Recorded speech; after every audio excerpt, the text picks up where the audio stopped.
मेरी आज की कहानी में आप लोगों को चलना होगा एक गांव में जहां एक साधु रहा करता था। जब वो नाचता था तो बारिश होती थी। इसलिए गांव में लोगों को जब भी बारिश की ज़रूरत होती वो लोग साधु के पास जाते और उनसे कहते आप नाचें। और जब साधु बाबा नाचने लगते तो बारिश ज़रूर होती थी। कुछ दिन के बाद 4 लड़के शहर से गांव में आए। जब उन्हें लोगों को पता चला कि किसी साधु के नाचने से बारिश होती है तो उन्हें यकीन नहीं हुआ। शहर से आए लड़कों ने गांव वालों की बात नहीं मानी।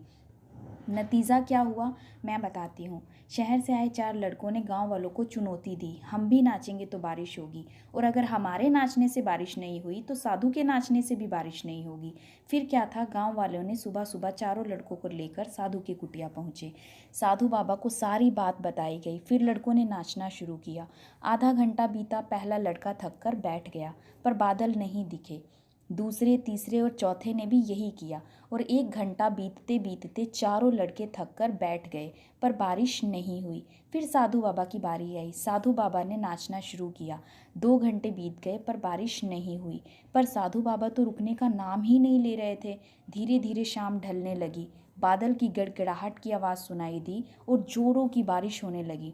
लड़के दंग रह गए। तुरंत साधु बाबा से क्षमा मांगी और पूछा, बाबा ऐसा क्या हुआ कि हमारे नाचने से बारिश नहीं हुई और आपके नाचने से हुई? तब साधु बाबा ने उत्तर दिया, जब मैं नाचता हूँ तो 2 बातों का ध्यान रखता हूँ।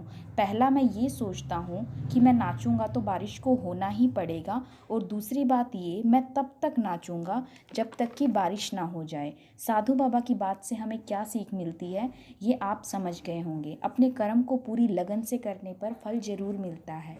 थके नहीं, हारे नहीं, कर्म करते रहिए। मैं आपको नई राह दिखाती ही रहूँगी।